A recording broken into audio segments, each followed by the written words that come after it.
साथियों नमस्कार, रुद्र न्यूज़ में आपका स्वागत है। आज रविवार है और आज से हम एक नई चीज़ शुरू कर रहे हैं। वो है एक नया कॉलम, वो 7 दिन, यानी पिछले 7 दिनों की खबरों की हम चर्चा करेंगे कि पिछले सप्ताह में क्या हुआ। आपको मालूम है ज़्यादातर से मेरी खबरें जो हैं वो राजनीतिक रहती हैं और राजनीति अब गर्म भी होने वाली है। 2024 के लिए दाम खेलने शुरू कर दिए गए हैं और इस हफ्ते भी काफ़ी दाम खेले गए। राहुल जी की भारत जोड़ो यात्रा तो चल ही रही है। साथियों, ज़्यादा डेवलपमेंट जो है वो कांग्रेस के लेकर हुई और उसमें 3-4 तरह की डेवलपमेंट हुई। पहली डेवलपमेंट तो राहुल जी की भारत जोड़ो यात्रा की कर लेते हैं। वो पंजाब पहुंची। पंजाब के बाद राहुल जी ने पिछले दिनों में जो वक्तव्य दिए वो थोड़े फिलोसफिकल ज़्यादा हो गए। हिंदू धर्म की उन्होंने नए सिरे से परिभाषित करने की कोशिश की, जैसी आज तक किसी ने नहीं की थी। और इस पर मैंने अपना एक वीडियो बनाया, संत राहुल गांधी जी के प्रवचन। ये एक राहुल गांधी जी जिस तरह के बयान दे रहे थे तो वो कुछ समझ में नहीं आ रहे थे। जो पांडवों और कौरवों को उन्होंने पकड़ा और उनको किस तरह से परिभाषित करने की कोशिश की कि पांडवों के समय में नोटबंदी नहीं हुई, जीएसटी नहीं हुई, इनका कोई रेलेवेंस नज़र नहीं आया।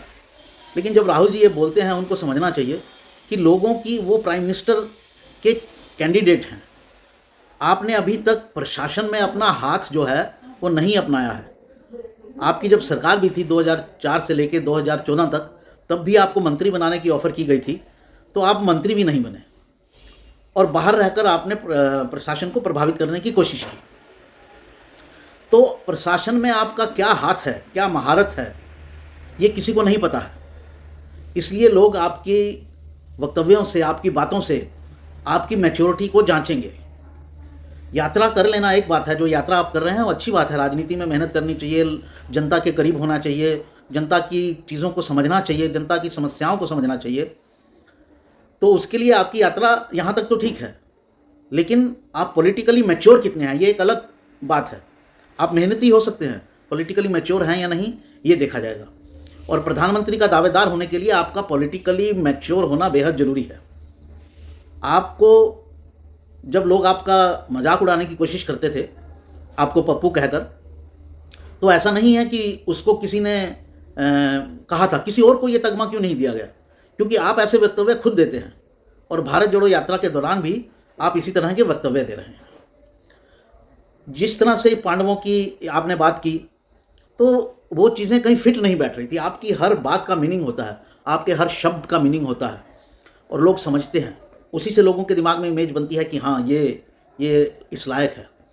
अब देखिए, बीजेपी में अगर और लोगों को प्रधानमंत्री के लायक होने का कहा जाता है, जो नाम लिए जाते हैं, जैसे 4-5 नाम अगर लिए जाएं तो नितिन गडकरी कहा जाता है ये प्राइम मिनिस्टर होने के लायक हैं, लेकिन वो एक डिफरेंट पर्सपेक्टिव के होंगे।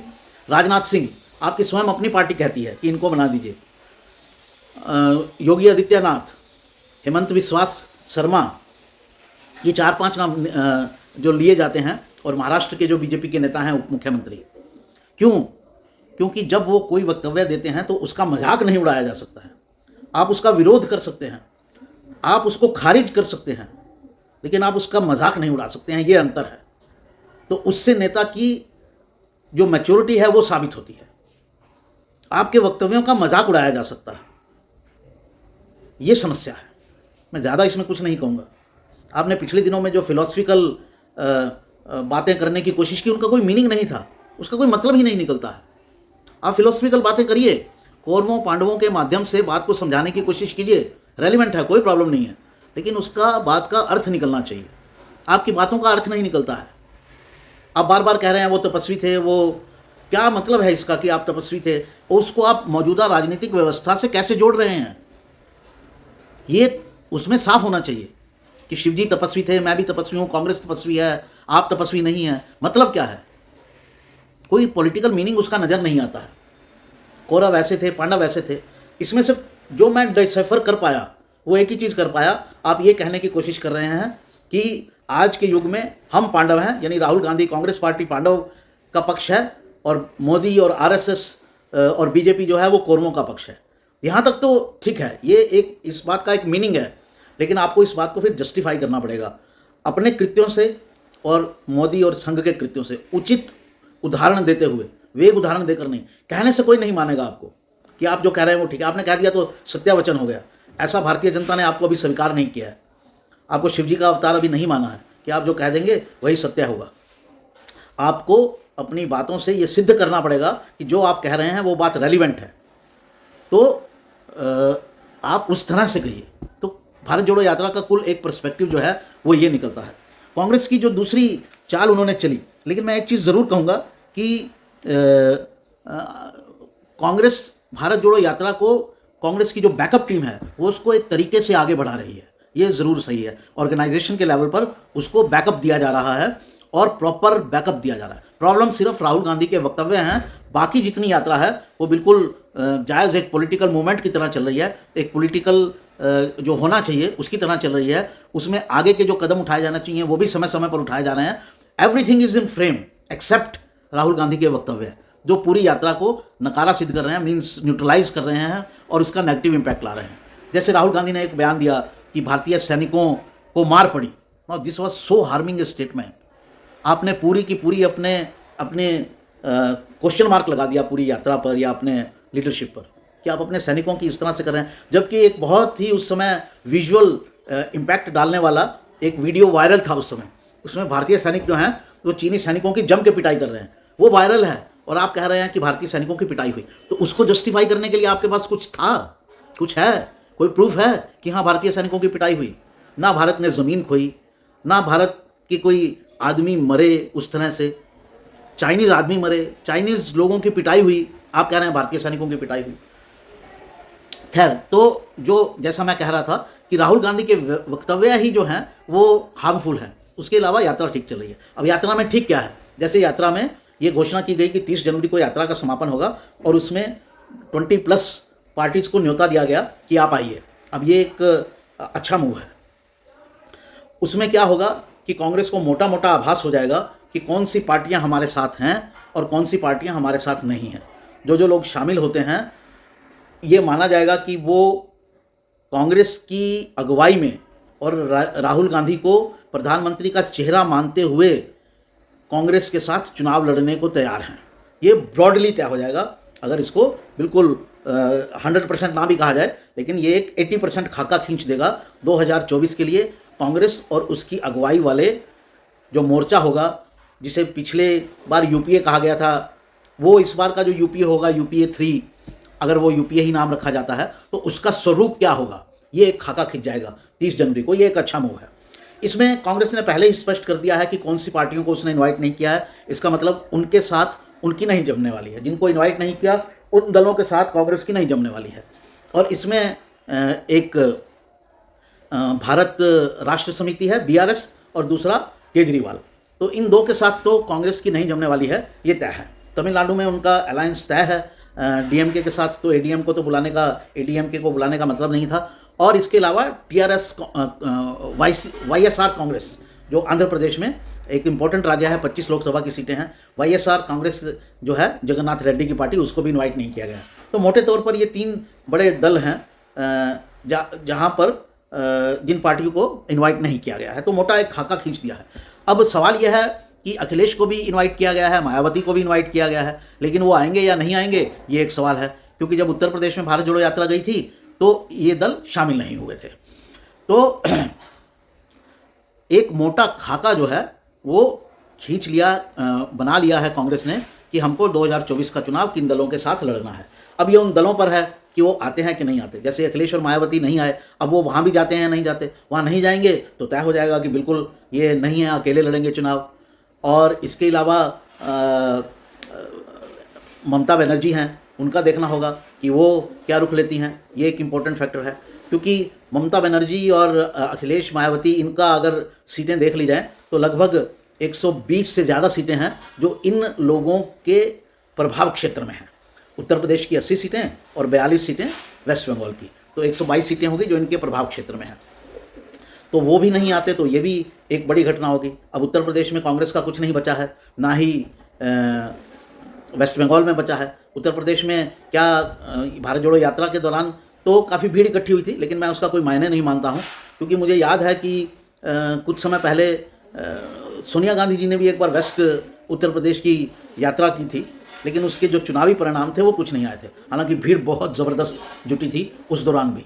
तो भीड़ जुटाना बहुत बड़ा काम नहीं बचा है इन दिनों। बहुत आबादी है, बहुत लोग खाली बैठे हैं, आ जाते हैं, जुटाया भी जा सकता है दिहाड़ी देकर, लेकिन उसके जो चुनावी परिणाम होते हैं ज़रूरी नहीं वैसे ही हों जैसे कि भीड़ दिख रही है।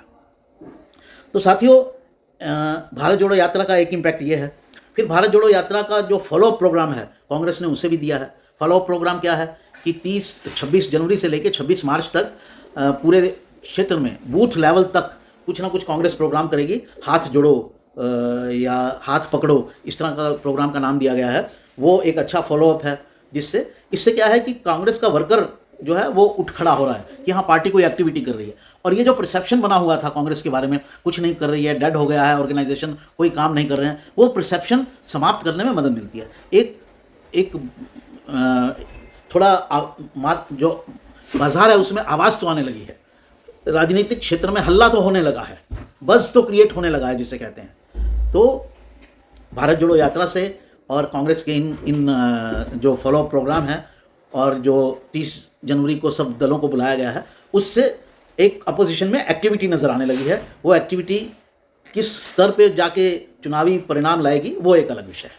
और कांग्रेस में हिमाचल का चुनाव जीतने के बाद कुछ जान दिया ही है कि हाँ, एक सर्कुलर मोशन होता है डेमोक्रेसी में कि आप चुनाव को दोबारा जीतेंगे या एक पार्टी से लोग थक जाएंगे तो दूसरी बार तीसरी बार कम से कम फिर चांस देंगे।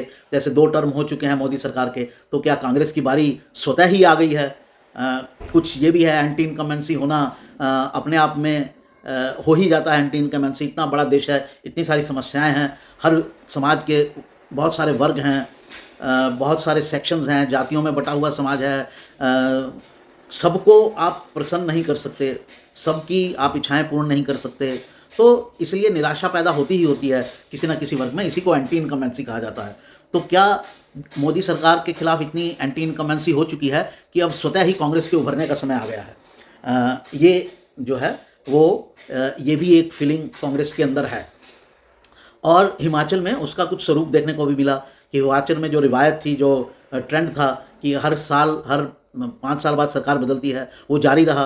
बावजूद इसके कि जितने भी पोल हुए, प्री सर्वेज हुए, इलेक्टोरल इलेक्शन को लेकर सर्वे हुए, ओपिनियन पोल हुए, उसमें यह था कि बीजेपी को एज है, लेकिन बीजेपी को एज नहीं निकला। एज जो है वो कांग्रेस को निकला। तो ये भारत जोड़ो यात्रा का परिणाम हो रहा है। एक कांग्रेस को लेकर और जो बात हुई वो ये हुई कि कांग्रेस को इलेक्टोरल टर्म में भारत जोड़ो यात्रा का क्या असर होगा। ये अब जब नए सर्वेज होंगे और मेरे ख्याल से 30 जनवरी के बाद जब कांग्रेस की ये यात्रा समाप्त हो जाएगी तो काफ़ी सारी एजेंसियां ओपिनियन पोल करेंगी कि इस यात्रा का क्या असर हुआ और इसका इलेक्टोरल परिणाम क्या निकलेगा। ऐसा करेंगी, मेरी ऐसी उम्मीद है। नहीं करेंगी तो करना चाहिए, क्योंकि ये एक इम्पॉर्टेंट इवेंट है भारतीय राजनीति में और इसके इलेक्टोरल परिणाम क्या हो सकते हैं वो आना चाहिए। ओपिनियन पोल जब होगा तब होगा, लेकिन कांग्रेस के एक नेता ने खुद ही अपना ओपिनियन पोल दे दिया है और वो हैं शशि थरूर। केरल के नेता हैं, आजकल केरल में खूब एक्टिविटी कर रहे हैं। उनकी एक्टिविटीज़ को लेकर कांग्रेस पार्टी में बड़ी हलचल है कि कांग्रेस पार्टी के प्लेटफॉर्म से ही एक्टिविटी नहीं कर रहे हैं, अपने ही अलग से एक्टिविटीज़ करने में लगे हैं।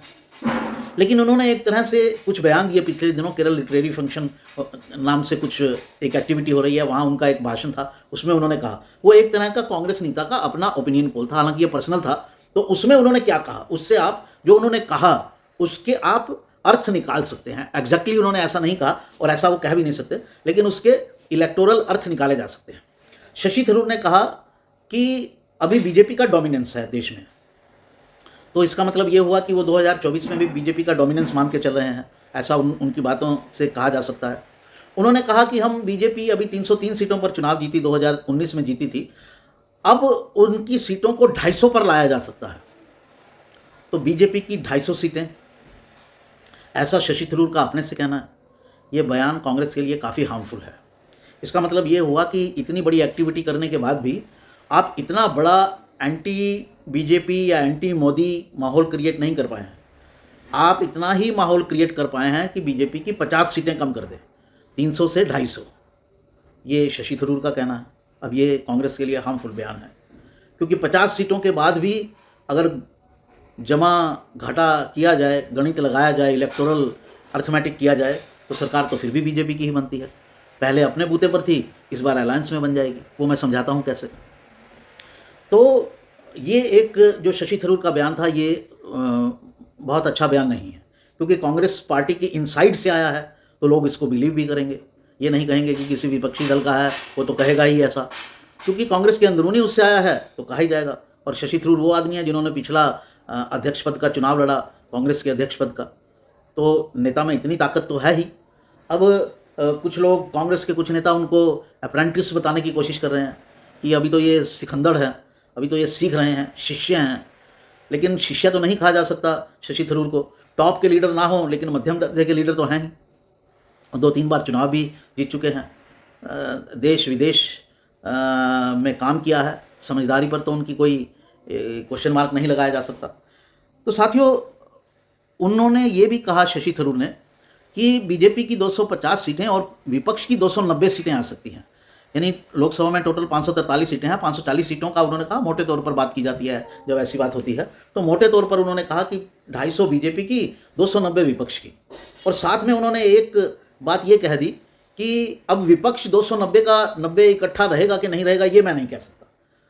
तो इसको तो कोई मान भी नहीं सकता, क्योंकि कांग्रेस ने अभी जिन लोगों को बताया, मैंने पहले आपको बताया इस वीडियो में, उसमें 3 दल तो तीन बड़े दल तो अलग हैं, 4 बड़े दल हैं जो अलग हैं। एक जगन रेड्डी, जहाँ 25 सीटें हैं, पिछली बार उन्होंने काफ़ी सीटें जीती थी, वहाँ पर 20 के आसपास सीटें जीती थी। एग्जैक्टली तो मुझे फिगर नहीं याद है, लेकिन 20 के आसपास सीटें जीती थी। फिर केजरीवाल हैं जो 21 सीटों पर तो मजबूती से लड़ेंगे, 7 दिल्ली की और 13 पंजाब की, 1 चंडीगढ़ की, 21 सीटें। 21 सीटों में से कुछ नहीं तो 7-8 सीटें तो वो लाएंगे। तो 25 सीटें आंध्र प्रदेश की, 20 सीटें ये लगा लीजिए, 45 सीटें, और फिर 21-22 सीटें बीजेडी की, 17 सीटें आंध्र प्रदेश की। तो टोटल जो ये आंकड़ा बनता है, ये करीब आप लगाइए 40-80 सीटों का बनता है। और 80 सीटों में से जो दल हैं, ये जो हैं कांग्रेस के साथ नहीं जा सकते हैं।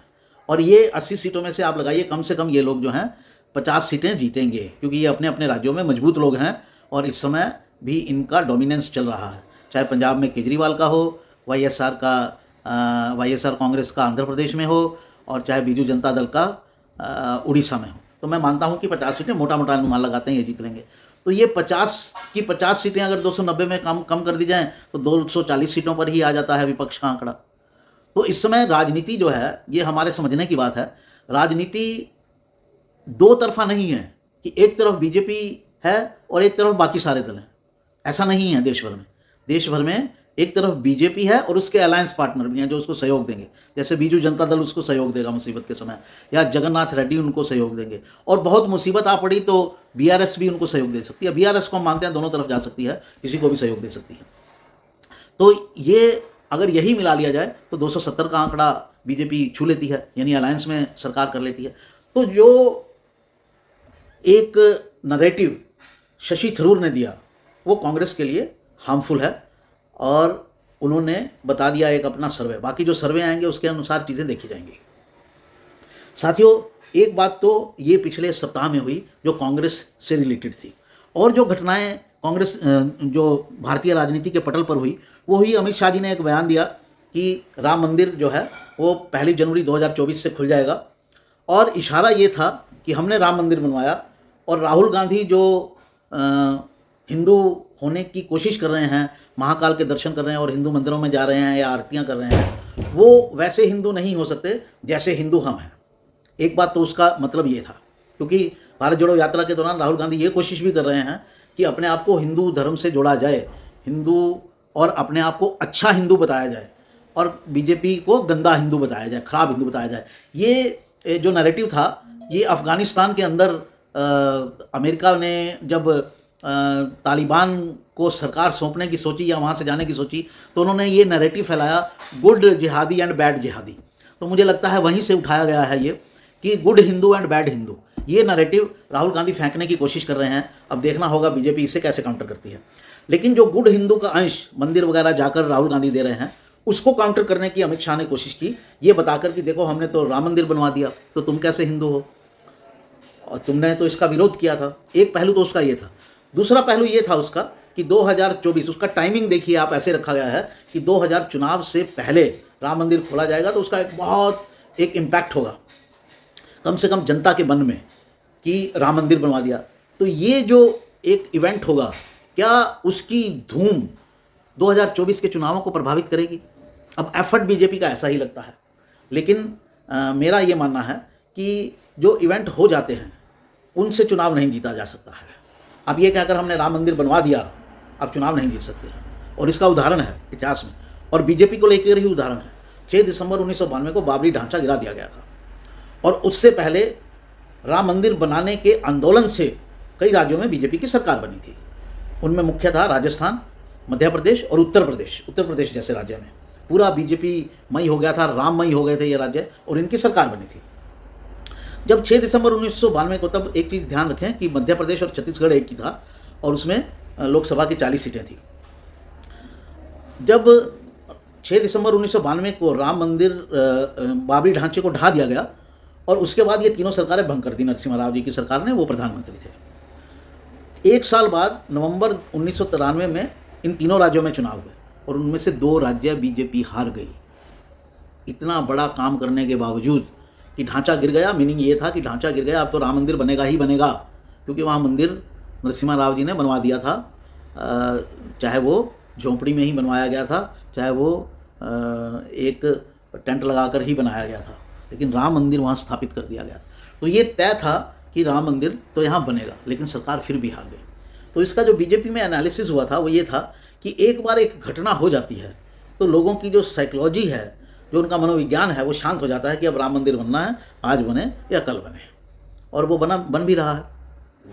इस बात को बीजेपी की एक नेता, महिला नेता थी, बड़ी नेता थी, बड़े पद पर थी, अब उनका स्वर्गवास हो गया है, मैं नाम नहीं लेना चाहता उनका, उन्होंने अगले भाषणों में उत्तराखंड में ये बयान भी दिया जब राम मंदिर की बात आई चुनाव की, कि राम मंदिर के चेक को भुनाया जा चुका है, अब इस पर दोबारा वोट नहीं मिलेगा, ये उन्होंने कहा था, और इसकी काफ़ी आलोचना भी हुई थी।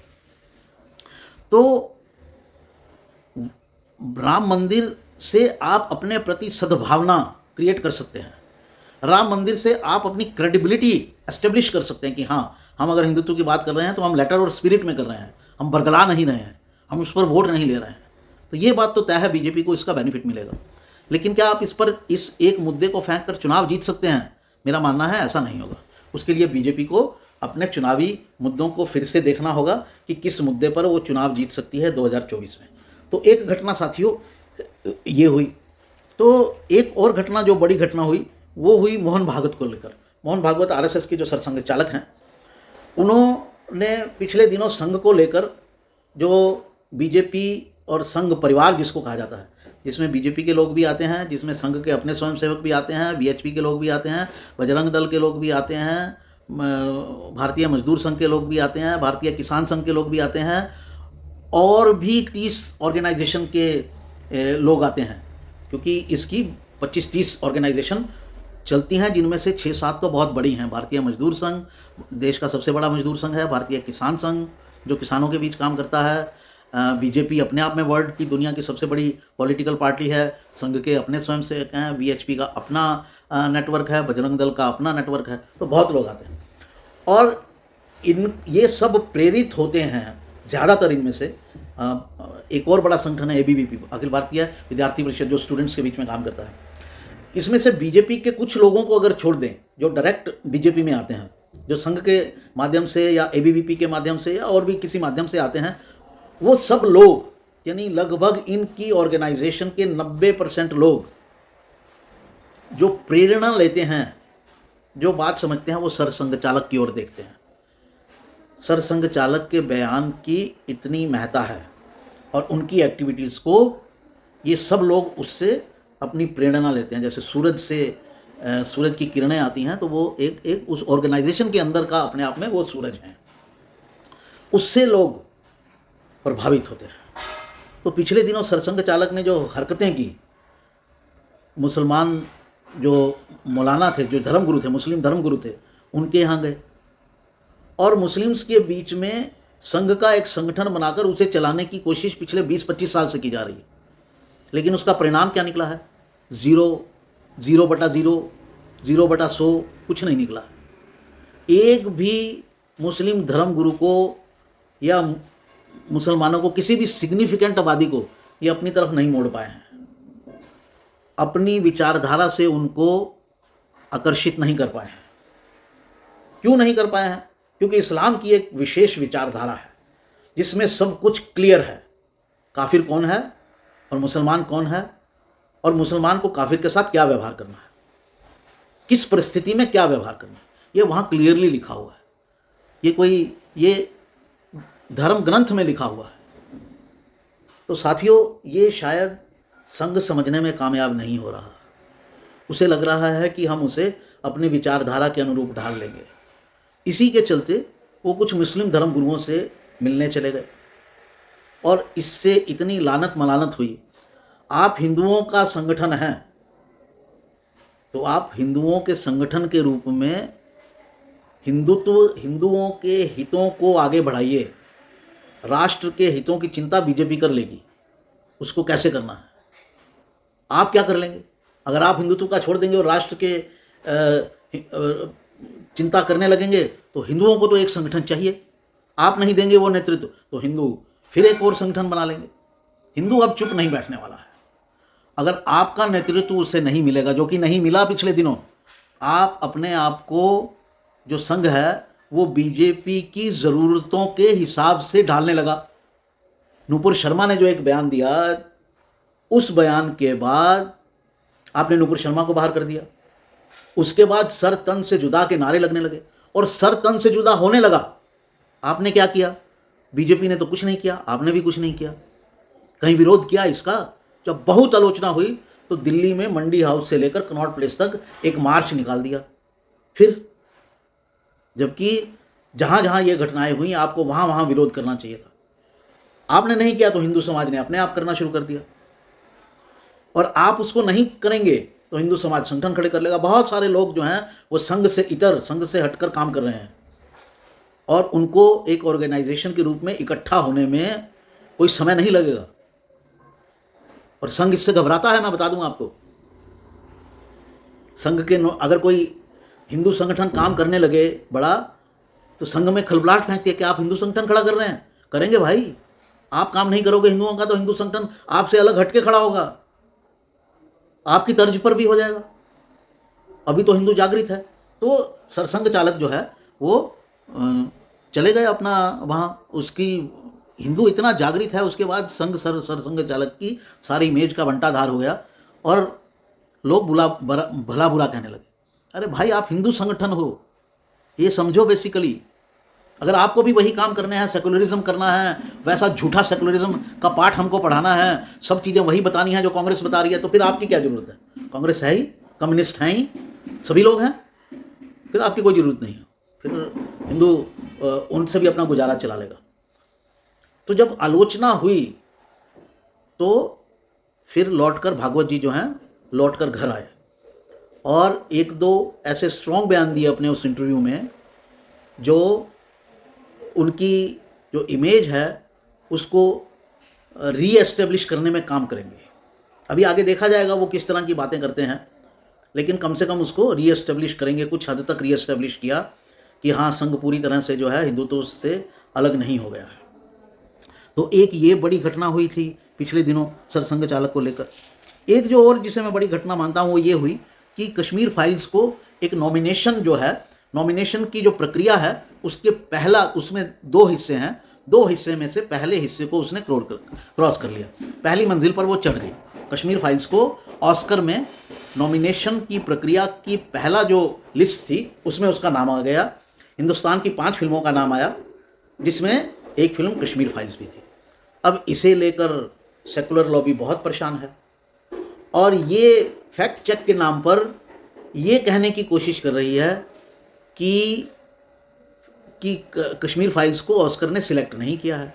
अरे सिलेक्ट नहीं किया तो हम भी कह रहे हैं सिलेक्ट नहीं किया, लेकिन उसकी पहली लिस्ट में तो है ना। आप दोनों को टेक्निकली अलग करके बेवकूफ़ बना सकते हैं जनता को, लेकिन ऐसा कहना कि सिलेक्ट नहीं किया है, उससे जो है सेकुलर लॉबी की परेशानी जो है वो पता चलती है कि कैसे कितना ये लोग हिंदुओं से नफ़रत करते हैं, कि कश्मीरी हिंदुओं की हत्याओं और गज़वा हिंद का एक मतलब जम्मू कश्मीर में तो गज़वा हिंद हो ही गया है। कश्मीर में हिंद के एक कश्मीर अंश पर तो गज़वा हिंद कर दिया इन्होंने, सब हिंदुओं को मार डाला।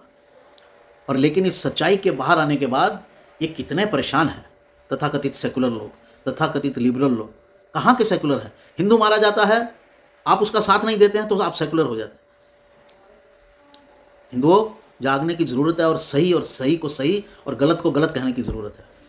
ये कोई सेकुलर लोग नहीं हैं, ये इस्लामीवादी लोग हैं जिन्होंने बुर्का पहन रखा है सेकुलरिज्म का। ध्यान रखिएगा, जितने सेकुलर हैं, जितने लिबरल हैं, जितने नक्सलाइट हैं, जितने अर्बन नक्सलाइट हैं और इस्लामवादी तो हैं, ये सब मिले हुए हैं और ये नाम के सेकुलर हैं और इन्होंने बुर्का ये सब इस्लामीवादी हैं और इन्होंने नाम का बुर्का पहन रखा है। बुर्का ही सही शब्द है इनके लिए, क्योंकि वो इनकी जो पहचान है उनको सही से आइडेंटिफाई करता है। इन्होंने दिखाने के लिए बुर्का पहन रखा है कि हम लोग सेकुलर हैं, सेकुलरिज्म का बुर्का, अंदर से ये सब लोग इस्लामी हैं। इसलिए हिंदुओं के मरने पर ये नहीं बोलते। कभी भी देख लीजिए आप, हिंदुओं के मरने पर नहीं बोलेंगे, लेकिन एक भी मोमिन को अगर चोट भी आ जाए, खरोंच भी आ जाए तो आसमान सिर पे उठा लेते हैं।